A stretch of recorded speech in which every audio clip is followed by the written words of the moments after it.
Chris Lincoln. Thanks for joining us on our recap of horse racing across the nation. Let's begin with the top thoroughbred stakes race that we featured here Saturday on ESPN. The 48th Fountain of Youth Stakes from Gulfstream Park. Grade 2, 3-year-olds going 1 mile and a 16th for $200,000. The track listed is good.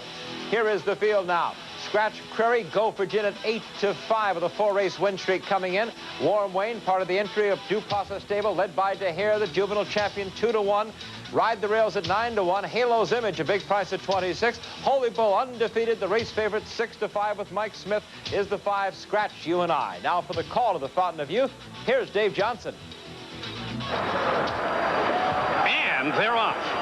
And toward the inside, Halo's Image gets the early lead as the great colt Holy Bull moves alongside to challenge, and now Holy Bull, with Mike Smith aboard, puts ahead in front. Halo's Image takes the rail and saves ground into the first turn. Ride the Rails with the red cap moves up third along the inside by 3/4 of a length. Then comes Go for Gin in the yellow. It's 3.5 lengths farther back to the entry. And that's DeHare second last with Warm Wayne, the trailer, 6th at this point, a good dozen lengths from the lead. And on the outside, Holy Bull has the lead by a head, and Halo's Image is right there and staying with them. Those two races a team, 2 lengths farther back. Ride the Rails with the yellow blinkers. The Bud Long Shot third at this point, gaining a bit on the top two. Then it's a gap of 2.5, and Go for Gin is racing third, followed by DeHare, and far back, Warm Wayne. They go to the far turn after a half in 45-3. And on the inside, here comes Halo's Image back to challenge, and Halo's Image on the inside retakes command. Holy Bull on the outside is second as Go for Gin begins to move a bit on the middle of the racetrack, and DeHare is flying with the green cap in the middle of the track, fourth, just 2.5 off the lead. The Bud Long Shot trapped in at the rail. Ride the Rails is fourth, now moving up as Holy Bull drops out of it. Halo's Image wide, way on the outside. He bolts the turn and is being pulled up by Dave Penna as DeHare, with a furlong to the finish, takes command. Ride the Rails, the Bud Long Shot on the inside. Between horses, Go for Gin with a late move. And down the stretch they come. It's DeHare with Craig Perret under the wire to win it 3/4 of a length. Last year's juvenile champion DeHare wins for the first time since last October. The $120,000 first place check brings his career earnings to more than $720,000, all of it going to that special foundation set up by his owner, Robert Vernon of Due Process Stable, to help fight inner city crime. DeHare is by Deputy Minister out of the Secretariat Mare Sister. Trained by Ronaldo Nobles, ridden by Craig Perret. Craig subbing for regular rider Chris McCarron, who's serving a suspension. Perret winning his 3rd Fountain of Youth.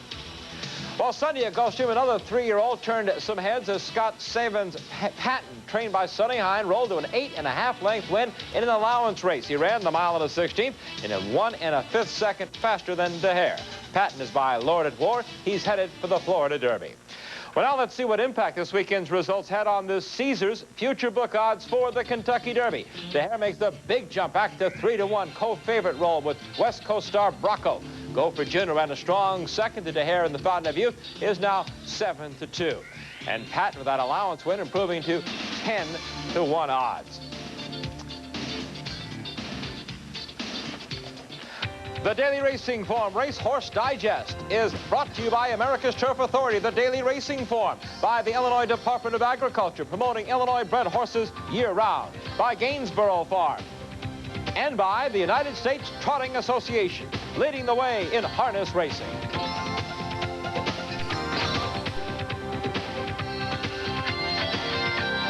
Time to go to the races now with the fastest equine breed, the American Quarter Horse. Our first stop takes us back a week to the February 13th Premier Stakes from Bandera Downs, just outside San Antonio, Texas. Favorite in this 350-yard dash for 3-year-olds and up is Leave Him in Levi's at 2-1. As you'll see, he'll get left a bit at the gate right at the start. Watch the 2-horse. And they're off all the way very alertly. It's Lena Jet going quickly. Life in a Small Town has come on at the rail. Here's a power charge the outside for Edged in Glass. Coming after Life in a Small Town. Life in a Small Town and Edged in Glass. A quick look back at the replay shows favorite Leave Him in Levi's has no real excuse here. Pretty much a clean break for everyone. Well, the one who made the most of it, though, the horse on the rail. 11-1, Life in a Small Town with jockey Mark Page. Second to him was the 8-1, Edged in Glass. Yet another long shot. 18-1, Mighty Texas Doc hit the wire third.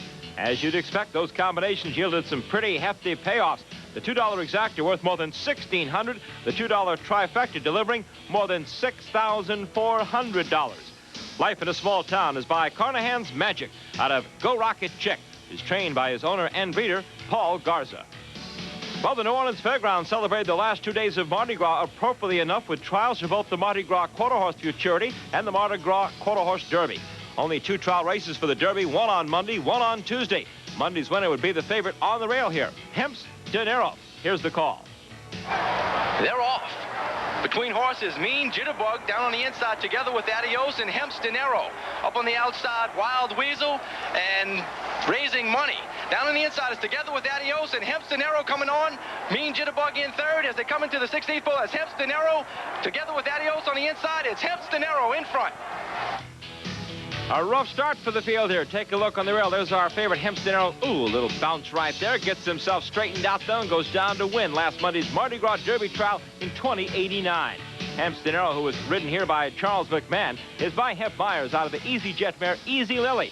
He's conditioned by Kenny Roberts, who's trained his fair share of stakes winners, including one you might remember, Royal Bushwhacker.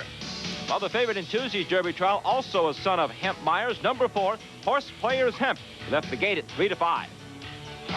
They're off. Between horses, Horse Players Hemp goes for the lead down on the inside. Saratoga Secret, All Cash Papa, and Miss Runaway Angel. 4 on the outside, break-in tackles, but down on the inside, All Cash Papa's on the lead. Miss Runaway Angel second. Horse Players Hemp in third. As they come past the 16th pole, it's Miss Runaway Angel up on the outside. Horse Players Hemp to take the lead. The favorite, Horse Players Hemp, doesn't disappoint, winning by the same margin as Hemp's Dinero, 3 parts of a length. The time, 20:74. This winning son of Hemp Myers is trained by Tammy Davis for Robert and Marilyn Ogilvie. The fastest qualifier for the 330-yard Mardi Gras Futurity would come out of that day's 4th. Super Extra Special, the favorite, to watch Magic Song. They're off. Down on the inside, Cash for Angel and D Royal Dash go for the lead. Between horses, Magic Song and Angel Pass Boy. Down on the inside, though, Cash for Angel. Between horses now, Magic Song taking the lead and drawing off. And on the outside, Tune and Turn. It's going to be Magic Song and Tune and Turn. 9-1, Magic Song produces Monday's fastest Futurity trial time, 17:88, under jockey Charles McMahon. He also guided Hemp's Dinero to Monday's fastest time for the 3-year-olds in the preceding race. Magic Song, a daughter of Rocket's Magic. The horse that the movie Casey Shadow was based on is owned and trained by Larry Crabtree. Well, Fat Tuesday's second produced the day's best performance. Watch First Call Dash. They're off. Breaking sharply on the inside. First Call Dash goes for the lead. Between horses, Send More Cash. On the outside, Dola Hero.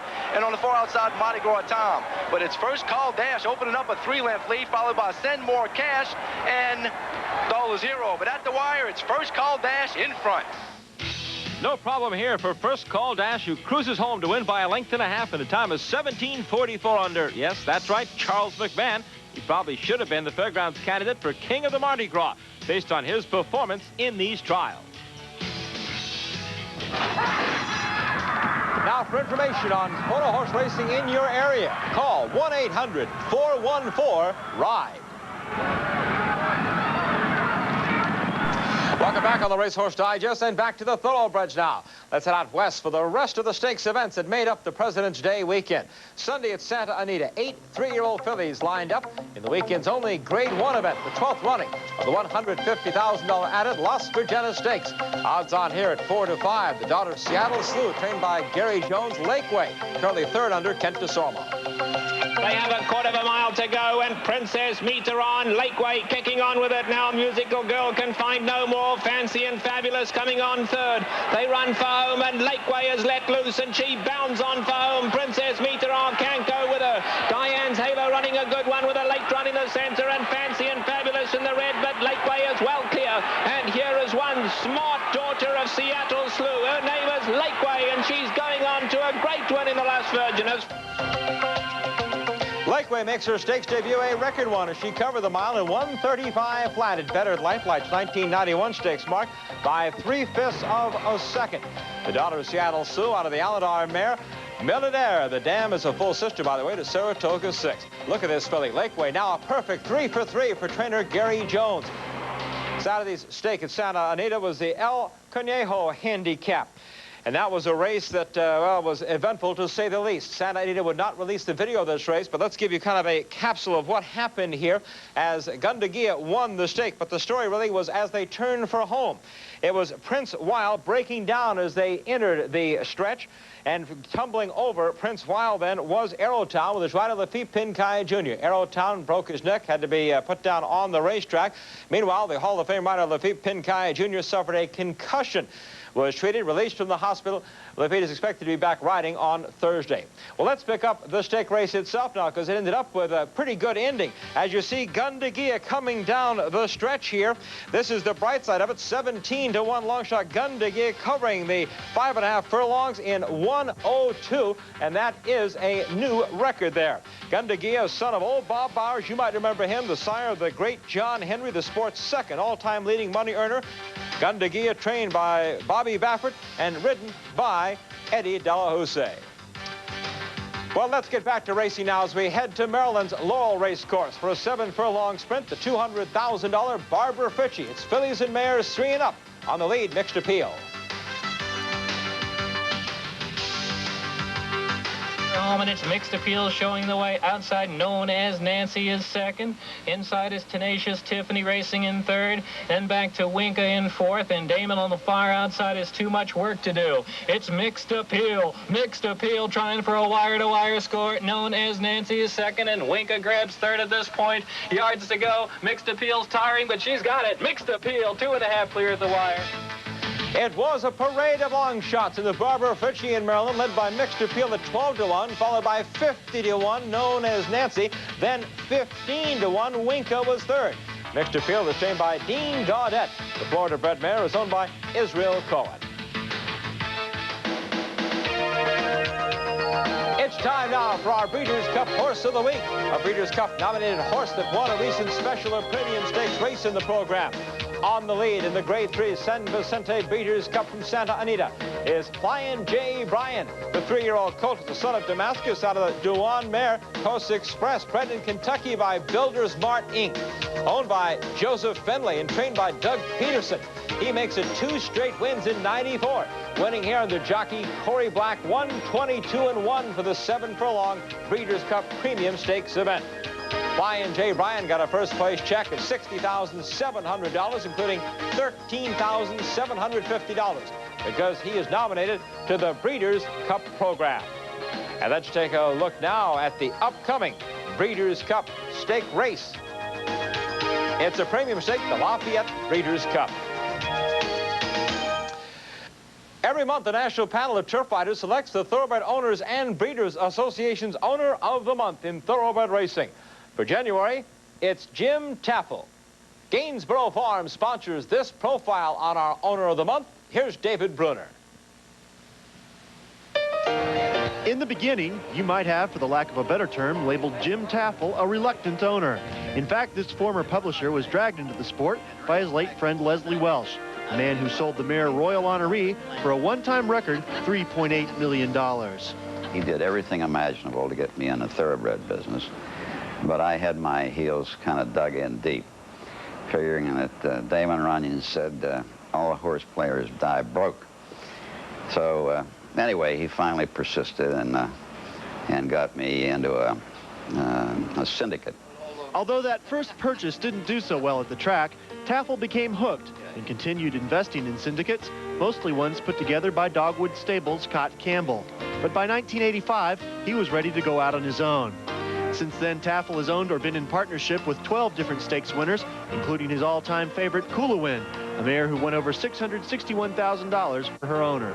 He's also campaigned the likes of Metfield, Groomstick, his first really successful homebred, Till Forbid, and more recently a colt he has very high hopes for, named Binalong. Binalong brought home 2 stakes wins in January, the Hallandale and Olympic handicaps, both run at Gulfstream Park. But Taffel thinks that could be just the beginning for a horse who's finally overcome last year's setbacks, including a chipped ankle received last spring at Keeneland in the Commonwealth Breeders' Cup. Well, we do.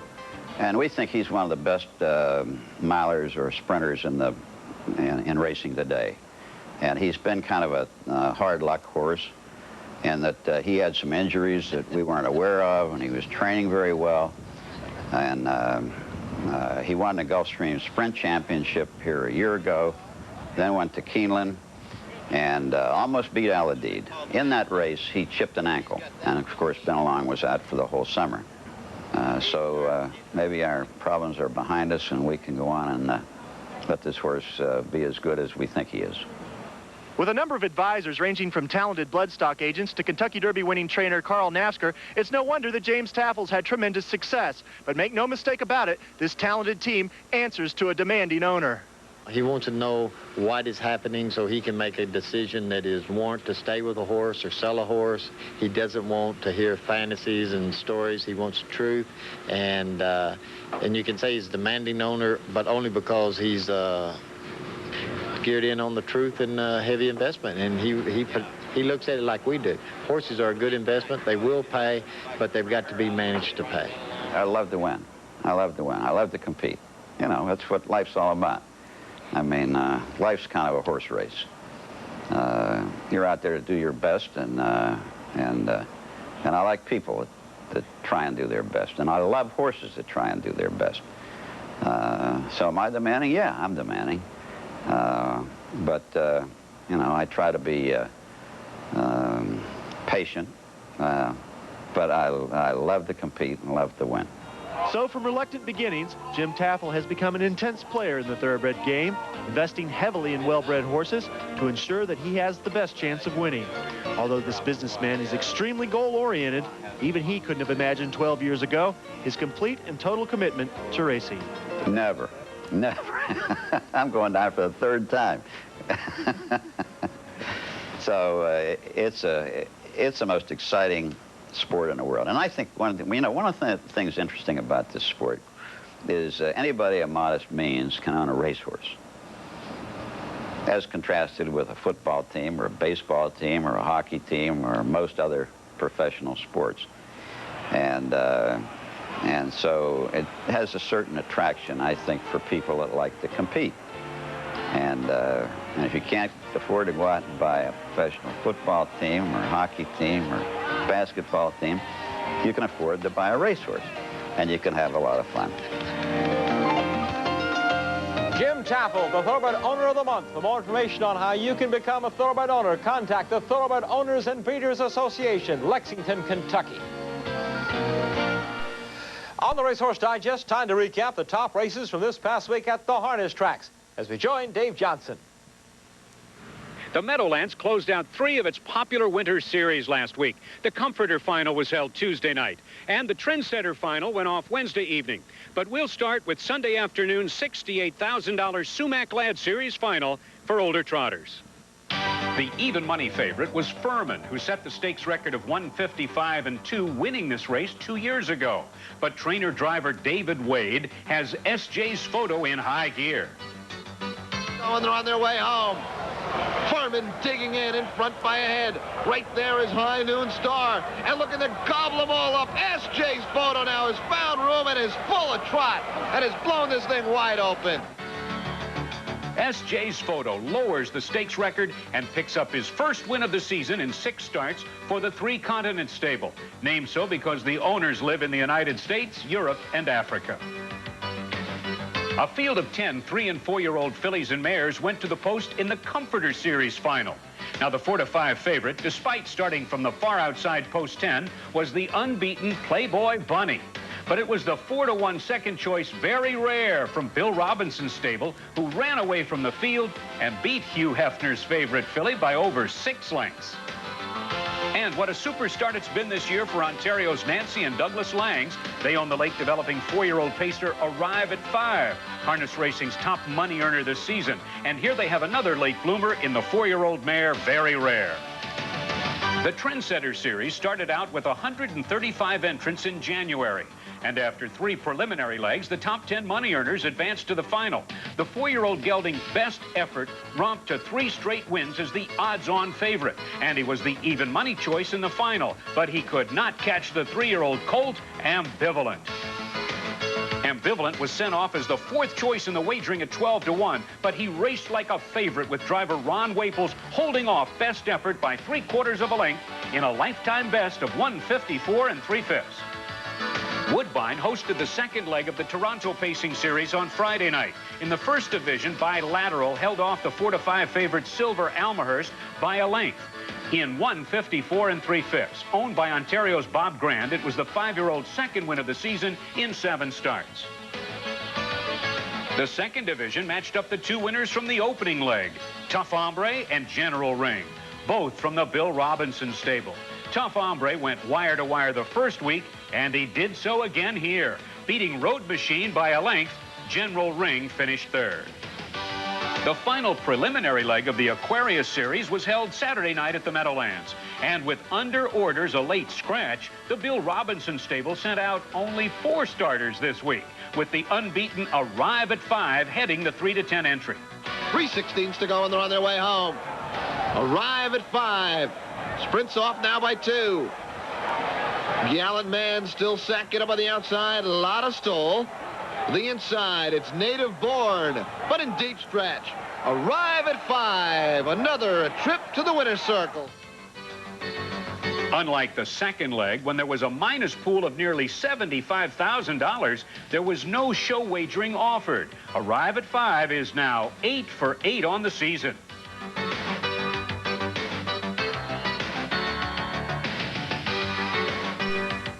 Trainer Jeff Lucas, injured in December when a horse ran over in the barnyard at Santa Anita, continues to make progress. In fact, he was released from the hospital for a few hours last Sunday to celebrate his daughter Kelly's 1st birthday.